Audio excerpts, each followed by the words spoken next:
기도합니다. 성부와 성자와 성령의 이름으로 말씀드립니다. 아주 이쁘게 하고 오셨네.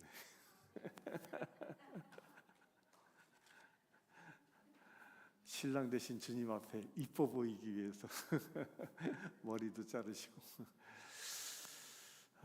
성부와 성자와 성령의 이름으로 말씀드립니다. 한국에 가면 이 소록도라는 나환자촌이 있죠.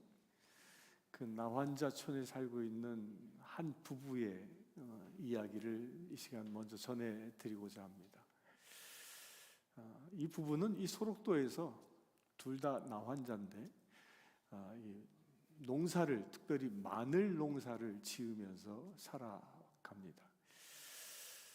그런데 이 부부의 부인, 이 아내는요, 눈이 멀었습니다. 나병으로 인해서 눈이 없습니다. 죄송합니다. 말을 바꿨네.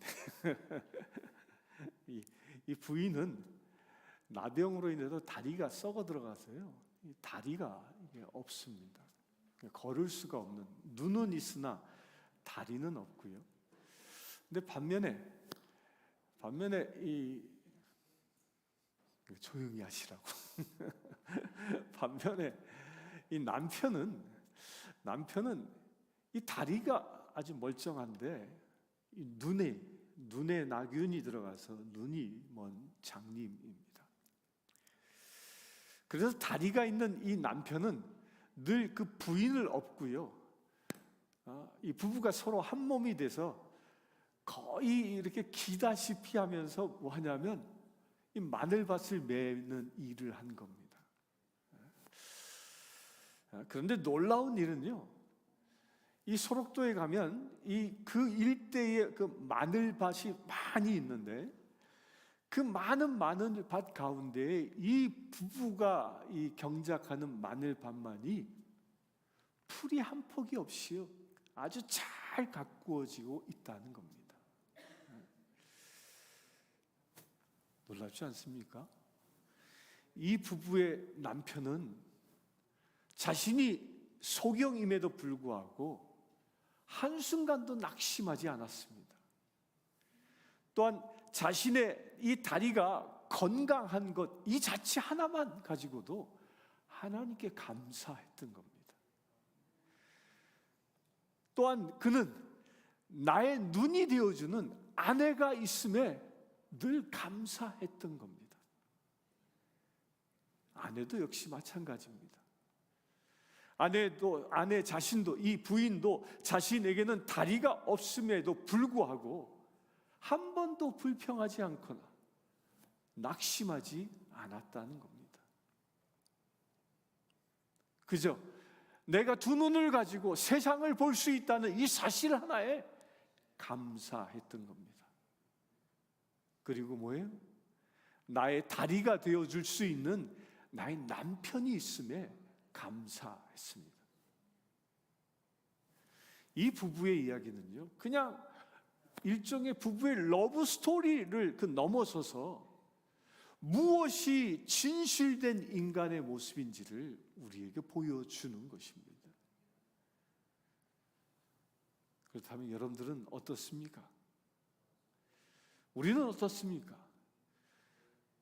우리에게도 이 나병 환자 부부처럼 서로를 진실하게 대하는 그 진실함이 있습니까? 사실 우리 모두는 다요, 우리 사람들은 진실된 인간의 모습으로 살아가기를 다 소망합니다. 그렇죠? 이 진실되고자 하는 것은 우리가 이 시간 예배를 드리는 중요한 이유 중에 하나이기 때문입니다. 그래서 세상을 살아가는 사람들은요, 우리 그리스도인이 아니래도 누구나 다 진실해지고 싶어 합니다. 심지어는요, 사기꾼들조차도요, 자기 자신이 진실해지기를 원한다고 합니다. 모두가 이렇게 진실해지길 원하고 있음에도 불구하고 문제는 우리가 그렇게 진실된 삶을 살지 못하고 있다는 데 있습니다. 더 나아가 나 자신이 진실되게 살지도 못하면서 남을 정죄하고 있는 것이 우리의 모습이라는 겁니다. 이런 우리에게 주님께서는요, 우리가 어떻게 하면 진실한 삶을 살 수 있는지에 대하여 오늘 말씀하고 있는 겁니다. 오늘 읽었던 우리 본문은 자칫 잘못 읽게 되면 마치 죄 지은 자를 치리하라, 정죄하라, 이렇게 들릴 수 있습니다. 15절에 이렇게 얘기합니다. 내 형제가 죄를 범하거든 가서 너와 그 사람만 상대하여 권고하라. 만일 들으면 내가 내 형제를 얻을 것이요. 이 말씀은요, 보통은 이웃의 죄를 발견하면 그가 죄를 깨닫게 해 주어야 한다라는 말씀으로 보통 받아들입니다. 그 다음 이어지는 말씀을 보면요, 더 확실합니다. 16절에 이렇게 얘기합니다. 만일 듣지 않거든 두 사람을 데리고 가서 두세 증인의 입으로 말마다 확증하게 하라. 이게 뭔 얘기예요? 자기 말을 듣지 않으면 한 두세 사람 더 데리고 가서 죄를 지은 당사자에게 너가 잘못됐음을 말하라고 얘기하는 겁니다. 어떻게 해서든지 그 사랑하는 이웃의 죄를 깨닫게 해야 함을 주님은 말하고 있습니다. 주님은 정말 이웃을 회개케 하는 사람을 기뻐하심에 틀림없음을 말씀 속에서 볼 수 있습니다. 그런데 두세 사람의 증인만으로도 죄인들이 회개하면 얼마나 좋겠습니까? 이게 죄인들은요, 누군가가 자기 잘못을 지적하고 죄를 회개하라고 촉구하면 회개 안 합니다. 그래서 17절에 주님은 이어서 이렇게 얘기합니다. 만일 그들의 말도 듣지 않거든 교회에 말하고 교회의 말도 듣지 않거든 이방인과 같이 세리와 같이 여기라고 얘기합니다. 이 두세 사람의 증인으로 안 통하면 어떻게 교회에 말하라는 거예요. 교회 공동체에 말하라. 그런데 교회 공동체에 말해서 교회 공동체가 그 사람에게 권고했음에도 불구하고 회개치 아니하면 어떻게 하라고요? 그 사람을 마치 이방인처럼 여기라. 다시 얘기하면 출교하라는 거예요. 치리하라는 거예요. 이것이 주는 의미가 있습니다. 끝까지 이웃의 죄가 해결되도록 노력하는데 그 마지막은 어디다 얘기해요? 교회에다 얘기해라. 그 이후에는 너는 더 이상 책임질 일이 없다. 이런 말씀입니다. 이 말씀을 근거로 실제로 지금 세상의 많은 교회들은요, 죄 지은 성도들을 이 방법으로 치리합니다. 장로교회 헌법은요, 아예 이 방법을 헌법화시켰습니다. 그런데 예수님이요, 이 말씀을 하신 진짜 이유가 뭔지를 우리가 깨달아야 합니다. 왜 예수님은 이 얘기를 했을까? 예수님이 정죄하라는 얘기 안 하시죠. 예수님은 뭐 하라 얘기하셔요? 7번씩 70번이라도 뭐 하라고요? 용서하라. 그래서 18절의 말씀을 보면 여기에 키가 있습니다. 18절에 뭐라고 되어 있어요? 진실로 너희에게 이르노니. 여기서 이 진실로를 이 영어 번역은 뭐라고 하냐? truth라고 얘기합니다. truth. 그런데 사실 이 진실로라는 말의 이 헬라어 원본은요, 무슨 말이냐면 아멘이에요. 아멘. 헬라어 원어를 그대로 해석하면요, 진실로 너희에게 이르노니가 헬라어 번역은 아멘, I tell you, 아멘, 내가 너에게 말하노니, 이런 뜻이에요. 여러분들, 아멘, 이 말은 우리가 언제 씁니까? 기도가 끝나면 쓰죠. 그런데 이 아멘이라는 말의 뜻이 뭐예요? 아멘이라는 말의 뜻이 뭘까요? 진실로 이루어지기를 원합니다, 이런 뜻이에요. 그래서 이 아멘이란 말을 진실로란 말로 의역한 겁니다. 그런데 예수님의 그 어법 가운데는, 말하는 방법 가운데는요, 너무 중요한 말씀을 하실 때마다 예수님이 뭐라고 얘기했어요? 진실로 진실로 너희에게 이르노니, 이런 얘기 하잖아요. 이 말을 그대로 해석하면 중요한 말씀을 하실 때마다 예수님은 아멘, 이 말씀을 먼저 하시고 계시다는 겁니다. 당시 예수님의 제자들은 예수님께서 이 아멘이라는 말을 먼저 하시면 이 말이 이 아멘이라는 말보다 먼저 한 그 이전의 것보다 훨씬 중요한 말을 지금 내가 하겠다라는 말로 알아들었다는 거예요. 11절에 아멘, I tell you, 아멘, 내가 너에게 말하노니 무엇이든지 너희가 땅에서 매면 하늘에서도 매일 것이요, 무엇이든지 땅에서 풀면 하늘에서도 풀릴 것이라.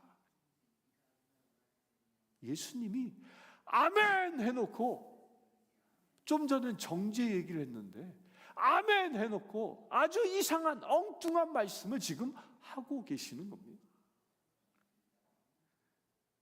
그동안 이웃의 죄를 고발하라 하시더니 이제는 그것과 전혀 다른 내용의 말씀을 지금 아멘 후에 얘기하고 계시는 거예요.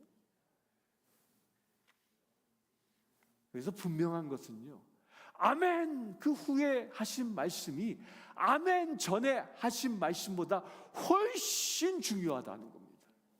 이걸 당시 예수의 제자들은 알고 있었던 겁니다. 당시 예수님의 말씀을 듣고 있었던 제자들은 죄 지은 자를 어떻게 치리해야 하는지에 대한 예수님의 구체적인 대답을 들었습니다. 그런데 이 말씀은요, 사실은 신명기서 말씀을 따온 거예요. 그런데 여기서 예수님께서 반전을 일으키고 있는 겁니다. 제자들은 이웃의 죄를 꼬집어내는 것보다 훨씬 높은 차원의 말씀을 예수님께서 지금 하고 계시다라는 것을 눈치채기 시작한 겁니다. 땅과 하늘이 연결되어지는 놀라운 차원의 이야기를 하시는 것으로 제자들은 눈치를 채는 겁니다. 그리고 주님은 19절에 이렇게 얘기합니다. 진실로 다시 너희에게 이르노니 라고 말씀합니다. 이 말을, 이 헬라어를 영어로 직역하면 once again, amen, I tell you, 다시 내가 아멘, 내가 너희에게 말하노니, 이 뜻이에요. 예수님은 죄 지은 자를 대하는 가장 중요한 점을 여기서 말씀하고 있는 겁니다. 어떻게 죄 지은 자를 대해야 할지, 어떻게 해요? Once again, amen, I tell you, 너희 중에 두세 사람이 땅에서 합심하여 무엇이든지 구하면 하늘에 계신 내 아버지께서 그들을 위하여 이루게 하시리라. 이 말씀은요, 당시 말씀을 듣고 있었던 사람들에겐 엄청난 충격적인 선언입니다. 이것은요, 너희가 죄 지은 자를 정죄하고 치리하라는 말씀이 아니라 그들을 위하여 뭐 하라는 말씀? 그들을 위하여 뭐 하라는 말씀? 두세 사람이 모여 치리하고 정죄하라는 것이 아니라 두세 사람이 모여 뭐 하라고요? 기도하라는 거예요. 예수의 이름으로.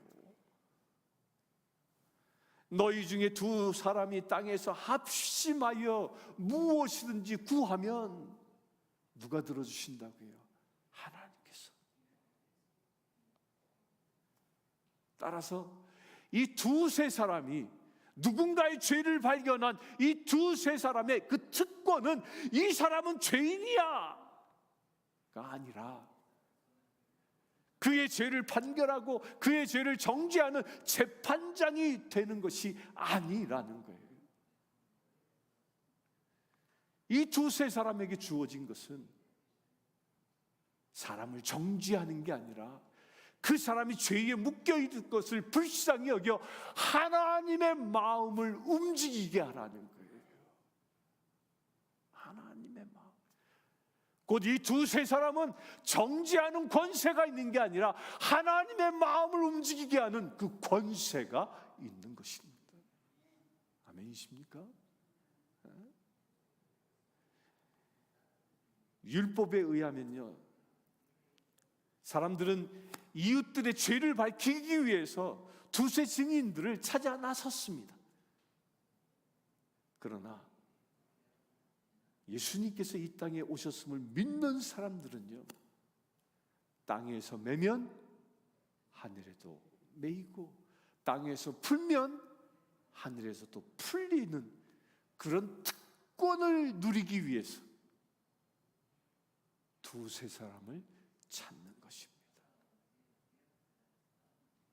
정죄하기 위하여 날 편을 찾는 것이 아니라 하나님께 기도하기 위하여 합심하여 기도할 수 있는 사람을 찾는다는 것입니다.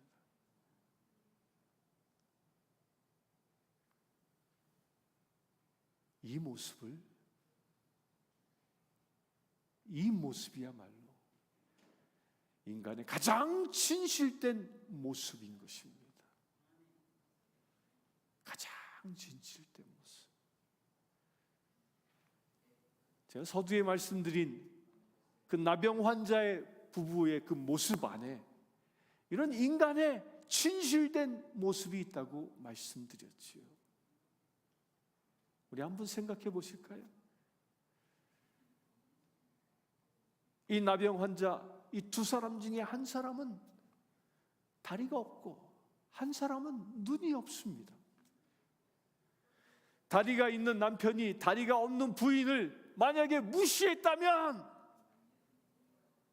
난 너 때문에 힘들어, 맨날 업고 다니기 힘들어, 이렇게 무시하고 불평했더라면 어떻게 됐겠습니까? 반면에 눈이 있는 이 부인이 눈이 없는 눈먼 그 남편을 무시했다면 그 부부는 어떻게 됐겠습니까? 불보듯이 뻔합니다. 그 가정은 맨날 싸움박질할 겁니다. 불화가 끊이지 않을 겁니다. 그러나 이 부부는 서로가 남의 약점을 자신의 강점으로 보완해 준 겁니다. 내가 보이진 않지만 보이는 아내의 다리가 되어준 것이고, 내가 다리는 없지만 보지 못하는 남편의 눈이 되어진 것이죠. 바로 이럴 때 가장 최고의 진실된 인간의 모습이 보여지는 것입니다. 교회가 뭘까요? 교회는 서로의 약점과 아픔을 보호해주고 지켜주고 보완해 주는 것입니다. 이럴 때 우리는 진실된 이 사람의 축복을, 하나님께서 우리에게 주신 그 축복을 누릴 수 있게 되는 것입니다.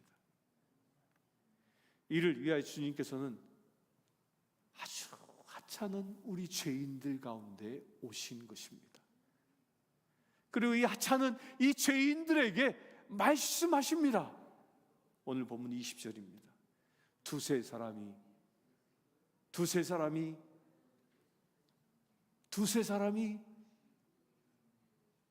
따라 이어서 얘기해 보세요. 두세 사람이 내 이름으로 모인 곳에 나도 그들 중에 있느니라. 절 따라합시다. 두세 사람이 내 이름으로 모인 곳에는 나도 그들 중에 있느니라. 이 자리가 어떤 자리요? 그 두세 사람이 모인 자리가 어떤 자리? 기도하는 자리. 사랑하는 성도 여러분, 내 이웃에게 혹여 눈이 없다면 멀리하지 마십시오. 도리어 그들은 눈은 없어도 다리가 있음을 볼 수 있게 되길 바랍니다. 내가 그들 앞에 눈이 있다고 자랑하지 맙시다. 어쩌면 내겐 눈이 있어도 다리가 없는 존재일 수 있기 때문입니다. 반면에 이웃이 갖고 있는 다리를 우리 바라볼 수 있게 되길 바랍니다. 또 나에게 있는 눈을 볼 수 있게 되길 바랍니다. 이렇게 서로에게 주어진 것을 바라보고 그 서로의 것을 가지고 서로 협력할 때, 그것을 가지고 서로 기도할 때 그 가운데 누가 오신다고요? 그 가운데 누가 계신다고요? 주님이 계시는 겁니다. 아멘이십니까? 이것을 위해서 예수님은 이 땅에 오셨습니다. 진실로 다시 너희에게 이르노니 너희 중에 두 사람이 땅에서 합심하여 무엇이든지 구하면 하늘에 계신 내 아버지께서 그들을 위하여 이루게 하시리라. 세상 사람은 두세 사람이 모이면 허물을 이야기합니다. 그러나 우리들은 두세 사람이 모이면 그의 약점을 축복하며 기도하는 겁니다. 그렇습니다. 우리는 서로의 죄를 고발하는 사람이 아니라 모이면 기도하는 사람이라는 겁니다. 아멘입니까? 우리 구역회에 모이면 기도하길 바랍니다. 아멘. 구역회 모임에 힘쓰길 바랍니다. 아멘. 또 이웃을 신방하면 입하고 하는 게 아니라 뭐 하는 거? 기도하는 거예요. 이웃을 방문하면 기도할 수 있게 되길 축원합니다. 그리하여 늘 주님과 동행하는 하나님의 자녀 되길 축원합니다. 두세 사람이 모일 때마다 기도하는 자가 하나님의 자녀이기 때문입니다. 우리가 모여 기도하면 주님이 우리와 함께 하신다고 주님은 분명히 말씀하셨습니다. 두세 사람이 내 이름으로 모인 곳에 나도 그들 중에 있느니라. 기도하겠습니다. 주 아버지 하나님,